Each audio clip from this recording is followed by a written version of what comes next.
कहानी अमीर और गरीब दो बहनों की। ये है शर्मा जी, जो एक स्कूल में टीचर है और एक सिंपल सी जिंदगी जीते हैं। और ये है शर्मा जी की दो लाडली बेटियां, नेहा और सुनेहा। है तो दोनों बहनी, लेकिन नेचर से दोनों ही अलग है। ये है शर्मा जी की बड़ी बेटी सुनेहा, जो बहुत ही हाई फाई लाइफ जीना पसंद करती है। अच्छे कपड़े पहनना, घूमना फिरना और नेचर में एक नंबर की घमंडी। इसलिए वो शादी भी अपनी ही मर्जी से एक अमीर लड़के के साथ करती है। ये है अमन, और वो अमीर लड़का जिसके साथ सुनेहा की शादी हुई है। अमन का बहुत ही बड़ा बिजनेस है और सुनेहा की शादी में शर्मा जी की सारी सेविंग्स लग जाती है, जिस कारण वो बहुत ही परेशान रहने लगते हैं। और ये है शर्मा जी की छोटी बेटी नेहा। जैसे नेहा घर में छोटी है, उतनी ही समझदार है। नेहा बिल्कुल ही अपने पापा की तरह है, सिंपल लाइफ में ही भरोसा करती है। और अब शर्मा जी को नेहा की शादी की फिक्र है, क्योंकि शर्मा जी की जो सेविंग्स थी वो तो सुनेहा की शादी में लग गई। फिर एक दिन नेहा अपने पापा के साथ पार्क में घूम रही होती है और शर्मा जी बहुत परेशान होते हैं। पापा, आप इतना परेशान क्यों हो? बेटा, मैं तुम्हारी शादी को लेकर परेशान हूँ। मेरी शादी को लेकर आप इतनी चिंता क्यों कर रहे हो? बेटा, क्योंकि मेरे पास जो कुछ भी था वो सुनेहा की शादी में लग गया है। तो फिर क्या हुआ पापा? आपको इतना परेशान होने की कोई जरूरत नहीं है। जो शादी मेरे पापा की परेशानी का कारण बने, वो शादी मुझे नहीं करनी। पापा, आप मेरी शादी की चिंता मत करो। जब मेरी शादी होनी होगी तो अपने आप ही हो जाएगी। नहीं बेटा, तुम्हें नहीं पता, ये सब सिर्फ कहने के लिए ही आसान है, लेकिन रिश्तेदारी में बहुत बुरा भला सुनने को मिलेगा। और बेटा, सुनेहा के ससुराल वाले कितने बड़े लोग हैं, वो लोग क्या सोचेंगे? पापा, मुझे किसी से कोई मतलब नहीं है। कोई कुछ भी सोचे और कुछ भी बोले, मुझे कोई फर्क नहीं पड़ता। मुझे सिर्फ मेरे पापा से मतलब है बस। और आप बिल्कुल भी टेंशन नहीं लोगे। ठीक है बेटा, लेकिन तुम चिंता मत करना, मैं तुम्हारी शादी भी अच्छे से और धूमधाम से करूँगा। अरे पापा, आप नहीं मानोगे। चलो ठीक है, जब शादी होगी तब देखेंगे, लेकिन आप अभी तो टेंशन मत लो ना। अच्छा ठीक है बेटा, चलो अब घर चलते हैं। हाँ जी ठीक है। फिर कुछ दिनों के बाद नेहा की भी शादी रवि के साथ हो जाती है। नेहा की शादी सुनेहा की तरह अमीर घर में तो नहीं, लेकिन बहुत ही अच्छे घर में हो जाती है। रवि शादी में कुछ भी नहीं लेता और शादी भी बिल्कुल सिंपल ही होती है। और रवि एक कंपनी में जॉब करता है और दिल का बहुत अच्छा होता है। फिर शादी के बाद नेहा के पापा नेहा के घर आते हैं। नेहा बेटा, तुम कैसी हो? मैं बिल्कुल ठीक हूँ पापा, आप कैसे हो? मैं भी ठीक हूँ बेटा। रवि कहाँ है? पापा, वो ऑफिस गए हुए हैं, शाम को आएंगे। और आप परेशान क्यों लग रहे हो? कुछ नहीं बेटा, बस ये सोच रहा हूँ कि तुम्हारी बहन सुनेहा कितने बड़े घर में रहती है और मैं तुम्हारी शादी भी ठीक से नहीं कर पाया। मैं कितना बुरा बाप हूँ। पापा, आप ये क्या बोल रहे हो? मुझे तो ये समझ नहीं आ रहा है कि आप इतना परेशान क्यों हो रहे हो। मैं यहाँ बहुत खुश हूँ और रवि भी बहुत अच्छे हैं और वो मेरा बहुत ही ध्यान रखते हैं। और मुझे बड़े घर का कोई शौक नहीं है, मैं सिर्फ प्यार में भरोसा रखती हूँ और रवि मुझे बहुत प्यार करते हैं। इसके सिवा और चाहिए भी क्या होता है? बेटा, मुझे पता है तुम ये सब मेरा मन रखने के लिए बोल रही हो। नहीं पापा, आपकी कसम, मैं आपका मन रखने के लिए नहीं बोल रही। जो सच है वही बोल रही हूँ। पापा, आप क्या सोच रहे हो? यही बेटा कि तुम और सुनेहा में कितना फर्क है। सुनेहा को सब कुछ चाहिए और तुम्हें कुछ भी नहीं। चलो मैं अब चलता हूँ। पापा, ये क्या, आप अभी तो आए हो और आप जा भी रहे हो? आपने कुछ खाया भी नहीं? नहीं बेटा, मुझे कुछ नहीं खाना। मुझे अभी सुनेहा के घर भी जाना है और कल को स्कूल भी जाना है।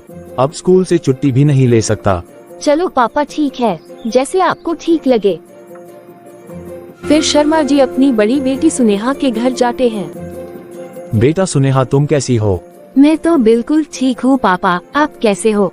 मैं बिल्कुल ठीक हूँ। पापा, वो नेहा कैसी है? वो भी ठीक है, तुम्हारा पूछ रही थी। वो मेरा क्यों पूछ रही थी? बेटा, वो तुम्हारी छोटी बहन है, क्यों वो पूछ नहीं सकती? नहीं पापा, मेरा ये मतलब नहीं था। तो फिर क्या मतलब था? वो ये पापा की कहीं उसको किसी चीज की जरूरत ना हो और कोई हेल्प चाहिए हो। उनका घर बहुत छोटा है ना। बेटा, वो सिर्फ तुम्हारा हाल पूछ रही थी और नेहा को किसी चीज की कमी नहीं है। रवि की सैलरी अच्छी है और वो उसको बहुत खुश रखता है पापा, एक छोटी सी जॉब से कोई किसी को कैसे खुश रख सकता है। चलो छोड़ो, तुम बताओ बेटा, घर में सब ठीक है? हाँ पापा, सब बढ़िया है। बेटा अमन कहाँ है? पापा, वो तो बिजनेस के काम से बाहर गए हुए हैं, 1-2 दिन में आएंगे। उनका तो बहुत बड़ा बिजनेस है। अच्छा सुनेहा बेटा, किसी दिन तुम नेहा के घर पर भी हो आओ। क्या पापा, नेहा के घर जाके मैं क्या करूँगी? बेटा वो तुम्हारी छोटी बहन है, एक बार मिलाओ, और वैसे भी मिलजुल कर रहना चाहिए। ठीक है पापा, कुछ दिन में मेरी कार आ जाएगी तो मैं हो आऊंगी। तुम्हारी अपनी गाड़ी? हाँ पापा, मेरे घर में सबकी अपनी अलग कार है। वैसे अमन ने मेरे लिए एक कार और ड्राइवर रखा हुआ है, लेकिन मैंने अमन से बोला कि मुझे अपनी अलग से कार चाहिए, तो अमन ने बुक करवा दी। बस कुछ दिन में आ जाएगी। लेकिन बेटा जब तुम्हारे लिए गाड़ी है तो फिर फिजूल खर्चा क्यों? बेटा पैसे बचाकर चलना चाहिए। नहीं, अब नहीं पापा, सॉरी, आप मुझे गलत मत समझ जाना। शादी से पहले तो कोई शौक पूरा नहीं हुआ, तो अब तो कर सकती हूँ ना। अमन का बहुत बड़ा बिजनेस है और हमें पैसों की कोई कमी नहीं है। चलो अच्छी बात है बेटा, तुम खुश रहो। चलो बेटा मैं अब चलता हूँ, मुझे कल स्कूल भी जाना है। हाँ ठीक है पापा, वैसे भी मुझे अपनी फ्रेंड्स के साथ पार्टी में जाना है। सुनेहा की बात सुनकर शर्मा जी हैरान हो जाते हैं और बस स्टॉप पर बैठे हुए खुद से ही बात करते हैं। मेरी दोनों बच्चों में कितना फर्क है। नेहा मुझे बिना कुछ भी खाए आनी नहीं दे रही थी, और सुनेहा ने खाना तो छोड़ो, मुझे रोका भी नहीं, उल्टा सोच रही थी कि मैं कब जाऊं ताकि वो पार्टी में जा सके, और मैंने उसका कोई शौक भी पूरा नहीं किया। अब मैं कभी भी सुनेहा के घर जाके उसको डिस्टर्ब नहीं करूंगा। मुझे नहीं पता था कि मेरी बेटी मुझसे इतनी नफरत करती है। फिर शाम को रवि ऑफिस से घर आकर आराम से बैठा होता है और नेहा रवि को बोलती है, आपको पता है आज पापा आए थे? पापा जी आए थे, यानी कि रुके नहीं चले गए? नहीं, वो रुके नहीं, उनको दीदी के घर भी जाना था तो वो जल्दी चले गए। पापा जी को पहले सुनेहा के घर होकर फिर यहाँ आना चाहिए था। तुम पापा जी को फोन कर देना कि जब वो अगली बार आएंगे तो वो पहले सुनेहा के घर होकर आए, फिर हम उन्हें कुछ दिनों के लिए यहाँ रोक भी सकते हैं। हाँ सही बोला आपने, जैसे ही मेरी पापा से बात होगी मैं उनको बोल दूंगी। और मैं सोच रही थी कि मैं एक बार सुनेहा दीदी के घर हो आऊं। हाँ जब तुम्हारा दिल करे बोल देना, मैं तुम्हें ऑफिस जाने से पहले तुम्हें ड्रॉप कर दूंगा। जी ठीक है। फिर दूसरे दिन नेहा घर के बाहर खड़ी होती है और तभी सुनेहा आ जाती है। नेहा तुम कैसी हो? अरे दीदी तुमने बताया ही नहीं कि तुम आ रही हो, तो फिर क्या अभी मैं जाऊं और पहले बताकर आती हूँ? अरे नहीं दीदी, तुम आओ अंदर चलो। नहीं नहीं, मैं यहाँ पर ही ठीक हूँ। क्यों, क्या हुआ, तुम अंदर क्यों नहीं आ रही? नहीं, मैं थोड़ा जल्दी में हूँ, मैं तो बस यहाँ से निकल रही थी और मैंने तुम्हें बाहर खड़े देखा तो मैं रुक गई। मतलब कि तुम मेरे घर आना नहीं चाहती थी? नहीं, ऐसा नहीं है, मैं फ्री कहाँ होती हूँ। अभी भी मैं पापा के कारण रुक गई, क्योंकि पापा ने बोला था कि तुम मुझे याद कर रही थी। हाँ, मैंने पापा से आपका हालचाल पूछा था और मैं वैसे भी आपके घर आने का सोच रही थी। क्यों, कुछ चाहिए था क्या तुम्हें? नहीं, मुझे कुछ नहीं चाहिए। लेकिन दीदी तुम्हारा मतलब क्या है? मतलब कि तुम्हें कुछ पैसे वगैरह चाहिए है तो बोलो, मैं तुम्हें यहीं पर दे देती हूँ। फिर तुम मेरे घर आकर क्या करोगी? तो तुम्हारा मतलब है कि मैं तुम्हारे घर पैसे के लिए आना चाहती हूँ? तो फिर किस लिए आना चाहती हो? वो इसलिए कि तुम मेरी बड़ी बहन हो। और ये क्या पैसा लगा रखा है? मुझे तुम्हारे पैसे में कोई इंटरेस्ट नहीं है। नेहा, ये सब तो कहने की बात है, बिना लालच के तो कोई भी किसी को नहीं बुलाता। आजकल तो वैसे भी पैसा ही सब कुछ है, पैसे से तुम कुछ भी खरीद सकते हो। दीदी, पैसे से तो तुम सब कुछ खरीद सकते हो, लेकिन रिश्ते और प्यार नहीं खरीद सकते। और पैसा सब कुछ नहीं होता, पैसा सिर्फ जरूरत ही पूरी करता है। बिल्कुल सही बोला, बस एक चीज नहीं पता तुम्हें कि जिसके पास पैसा होता है उसकी ही रिस्पेक्ट और वैल्यू होती है, और उसकी ही सब सुनते हैं और मानते हैं। रिश्ते और प्यार तो सब फालतू की बातें हैं। तो फिर तुम यहाँ क्या करने आई हो? तुम तो बड़े घर में रहती हो और मेरा घर तो इतना बड़ा है ही नहीं। अच्छा, तो इसलिए ही तुम मेरे घर के अंदर नहीं आई? अगर ये बात है तो तुम्हें यहाँ रुकना भी नहीं चाहिए। मुझे भी कोई शौक नहीं है तुम्हारी इस झोपड़ी में आने का। ये तो मैं पापा के कहने पर आ गई, नहीं तो मैं यहाँ थूकती भी नहीं। वैसे इससे बड़ा घर तो मेरे ड्राइवर का है। तो फिर तुम यहाँ खड़ी क्या कर रही हो? इससे पहले कि मैं भूल जाऊँ कि तुम मेरी बड़ी बहन हो, तुम यहाँ से निकल जाओ। नहीं तो क्या? नहीं तो यहीं पर सबके सामने तुम्हारा मुंह तोड़ दूंगी और फिर तुम्हारी रिस्पेक्ट और वैल्यू सब खत्म हो जाएगी। हाँ, जा रही हूँ और तुम्हें भी मेरे घर आने की कोई जरूरत नहीं है। तुम्हारा घर तुम्हें मुबारक। जिस घर में तुम जैसी घमंडी लड़की रहती हो, उस घर में मैं क्या मेरी जूती भी ना जाए। अब निकल यहाँ से और दोबारा अपनी शक्ल भी मत दिखाना। फिर शाम को रवि ऑफिस से घर आता है और नेहा को रोते हुए देखकर हैरान हो जाता है। नेहा, क्या हुआ? तुम रो क्यों रही हो? क्या हुआ बताओ तो सही, आखिर हुआ क्या है? फिर नेहा रवि को सब कुछ बता देती है और रवि नेहा की बात सुनकर बहुत हैरान होता है और नेहा को चुप करवाता है। फिर नेहा बहुत ही उदास रहने लगती है और बहुत ही परेशान भी रहने लगती है। एक दिन नेहा घर के बाहर खड़ी होती है और नेहा के पापा आ जाते हैं और देखते हैं कि नेहा बहुत उदास है। पापा, आप अचानक यहाँ कैसे? बेटा, मैं यहाँ स्कूल के किसी काम से आया था तो सोचा कि तुमसे मिलता चालू। बहुत अच्छा किया पापा आपने, मैं आपको बहुत मिस कर रही थी। देखा बेटा, तुमने याद किया और मैं आ गया। पापा, मुझे बहुत अच्छा लगा आपको देखकर। अब आप अंदर चलो और पहले आप खाना खा लो, फिर हम आराम से बैठकर बातें करेंगे। हाँ, जल्दी चलो, मुझे बहुत जोर से भूख लगी है। चलो आओ पापा, अंदर चलते हैं। बेटा, खाना खाकर मजा आ गया, बहुत जोर से भूख लगी थी। अच्छा जी, आपको बहुत जोर से भूख लगी थी इसलिए आपको खाना खा के मजा आया। खाना अच्छा नहीं बना था। अरे नहीं बेटा, खाना भी बहुत अच्छा बना था। अगर खाना अच्छा नहीं होता तो मैं इतना सारा खाना कैसे खाता? अरे पापा, मैं तो मजाक कर रही थी, आप तो टेंशन में आ गए। तुमने तो डरा ही दिया। आओ यहाँ आकर बैठो। जी पापा। बेटा, क्या हुआ? मैं जब से आया हूँ तुम मुझे परेशान क्यों लग रही हो? रवि से झगड़ा हुआ है क्या, या रवि ने कुछ कहा है? नहीं पापा, रवि तो मुझे कुछ बोलते ही नहीं है। वो तो बहुत ही अच्छे हैं और मेरा बहुत ध्यान रखते, मुझे किसी भी चीज की कमी नहीं होने देते। तो फिर क्या बात है, इतनी ज्यादा परेशान क्यों हो?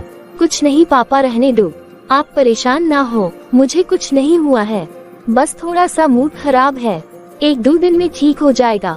वो तो ठीक हो ही जाएगा, लेकिन हुआ क्या है, जल्दी बोलो। अपने पापा के बार बार बोलने पर नेहा अपने पापा को सब कुछ बता देती है कि सुनेहा पहली बार उसके घर आई थी और वो घर के अंदर तो आए नहीं और उसने नेहा की बहुत इंसल्ट की।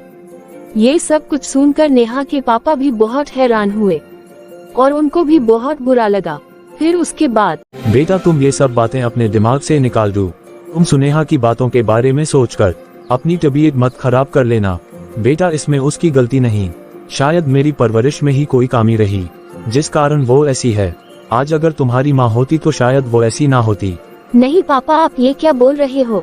सुनेहा बचपन से ही ऐसी है और इसमें आपकी क्या गलती है जब वो खुद ही ऐसी है, और अब तो वैसे भी वो बहुत ही अमीर है।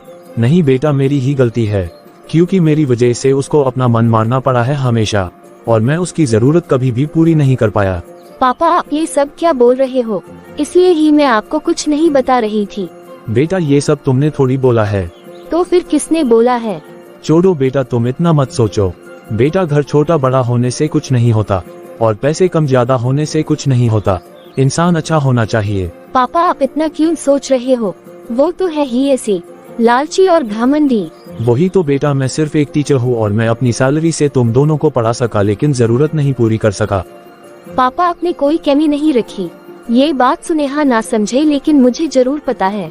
अब छोड़ो ये सब बातों को, चलो हम पार्क में चलते हैं। जब तक हम पार्क से वापस आएंगे तब तक रवि भी ऑफिस से आ जाएंगे। फिर पार्क में घूमते हुए नेहा के पापा बहुत थक जाते हैं और नेहा अपने पापा को पार्क के बेंच पर बिठा देती है। चलो, अब कुछ देर में रवि भी आ जाएंगे, फिर मैं उनसे मिलकर चला जाऊंगा। वैसे भी पिछली बार मैं मिल नहीं पाया था। पापा, अब आप 1-2 दिन हमारे साथ ही रहोगे? नहीं बेटा, मैं यहाँ कैसे रह सकता हूँ। कैसे, क्या मतलब पापा? जैसे आप घर में रहते हो बिल्कुल वैसे ही। नहीं बेटा, कहते हैं ना कि मायके वाले तो बेटी के घर का पानी भी नहीं पीते। पापा ये सब बातें मैं नहीं मानती, ये सब पुरानी बातें हैं, अब ये सब नहीं चलता। बेटा मुझे पता है, इसलिए ही तो मैंने तुम्हारे घर खाना खा लिया। अब रुकना ठीक नहीं है। रवि क्या सोचेंगे? वो कुछ नहीं सोचेंगे। जब आप पिछली बार आए थे तब इन्होंने ही बोला था कि आप अगली बार जब भी आओ तो मैं आपको जाने ना दूं। लेकिन बेटा मैं स्कूल के काम से आया था और मुझे जाना है। अब आप ये भी बोलोगे कि आपको सुनेहा के घर भी जाना है। मैं कुछ नहीं जानती, अब आप कहीं नहीं जाओगे और अगली बार आप सुनेहा के घर होकर फिर यहाँ आ जाना ताकि आप आराम से मेरे पास रह सको। बेटा अब तो मैं सुनेहा के घर कभी भी नहीं जाऊंगा। क्यों, क्या हुआ पापा? सुनेहा ने आपको कुछ बोला है क्या? कुछ नहीं बेटा, जाने दो। अच्छा, तो तभी आप ये बोल रहे थे कि ये सब मैंने नहीं बोला। अब आप जल्दी से सब कुछ बता दो कि क्या हुआ है, नहीं तो मैं आपसे बात नहीं करूंगी। नहीं बेटा तुम नाराज मत हो, मैं बताता हूँ तुम्हें। फिर शर्मा जी यानी कि नेहा के पापा नेहा को सब कुछ बता देते हैं और नेहा भी सारी बात सुनकर बहुत ही हैरान होती है और बहुत ही परेशान होती है। पापा आपने मुझे ये सब पहले क्यों नहीं बोला? बेटा मैं तुम्हें क्या बोलता, आखिर सुनेहा भी तो मेरी ही बेटी है ना। चाहे वो मुझे पसंद नहीं करती लेकिन है तो मेरी ही बेटी ना। पापा आप भी ना बहुत ही भोले हो, आपको नहीं पता कि वो कैसी बन गई है। मेरा तो मन कर रहा है कि मैं उसका मुंह तोड़ दूं। नहीं बेटा, मेरी वजह से तुम अपनी बहन से लड़ाई मत करना, नहीं तो तुम दोनों का रिश्ता और भी ज्यादा खराब हो जाएगा। बेटा मेरी वजह से तुम दोनों का रिश्ता खराब हो ये मुझे बिल्कुल भी अच्छा नहीं लगेगा। नहीं पापा, सुनेहा ने आपके साथ ये हरकत करके रिश्ता खुद ही खराब कर लिया है। उसने मेरे साथ अच्छा नहीं किया तो कोई बात नहीं, लेकिन उसने आपके साथ अच्छा नहीं किया, ये बर्दाश्त के बाहर है। अब मैं उसको नहीं छोड़ने वाली। पापा आप घर चलो जल्दी। क्या हुआ बेटा? आप बस चलो। फिर नेहा अपने पापा को घर छोड़कर कपड़े चेंज करती है और घर से निकलकर सुनेहा के घर चली जाती है और जाते वक्त वो गुस्से में खुद से ही बातें करती हुई जाती है। सुनेहा तुमने मेरे साथ जो किया सो क्या, लेकिन तुमने पापा की इंसल्ट करके बिल्कुल भी अच्छा नहीं किया। और खुद से ही बातें करते हुए वो सुनेहा के घर पहुंच जाती है। फिर जैसे ही नेहा सुनेहा के घर पहुंचती है, नेहा देखती है कि अमन सुनेहा की किसी बात पर बहस हो रही होती है और अमन सुनेहा को बहुत बुरी तरह से डांट रहा होता है और सुनेहा बिल्कुल चुप खड़ी होती है और रो रही होती है। फिर अमन गुस्से में सुनेहा को एक जोरदार चांटा मार देता है और जाने लगता है। तुम्हारी हिम्मत कैसे हुई मेरी बाहें पर हाथ उठाने की? और अगर अगली बार तुमने उसको छुआ भी तो मैं तुम्हारा हाथ तोड़कर दूसरे हाथ में दे दूंगी। अरे नेहा आई एम सॉरी, अब ये गलती फिर से नहीं होगी। अब निकलो यहाँ से।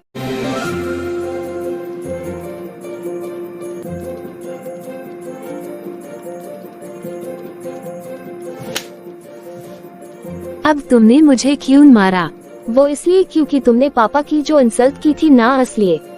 शुक्र करो मैंने तुम्हें सिर्फ एक थप्पड़ मारा है, मैं तो तुम्हारा मुंह तोड़ने आई थी।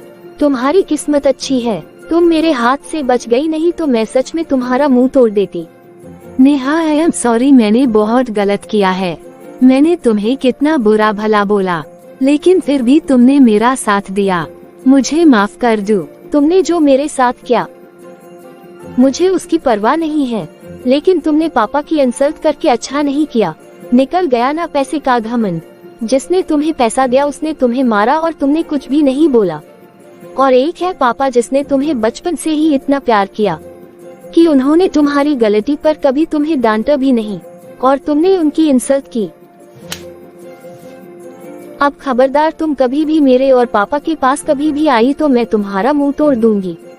नहीं नेहा प्लीज मत जाओ, मैं बहुत शर्मिंदा हूँ, मुझे माफ कर दो। मैं बहुत घमंडी हो गई थी, मैं पैसे के आगे किसी को कुछ भी नहीं समझती थी, लेकिन मुझे समझ आ गया है कि मैं कितनी गलत थी। मैंने सभी के साथ गलत किया है और सभी का दिल दुखाया है। जो आज तुम्हारे साथ हुआ है ये तुम्हारे कर्मों का फल है।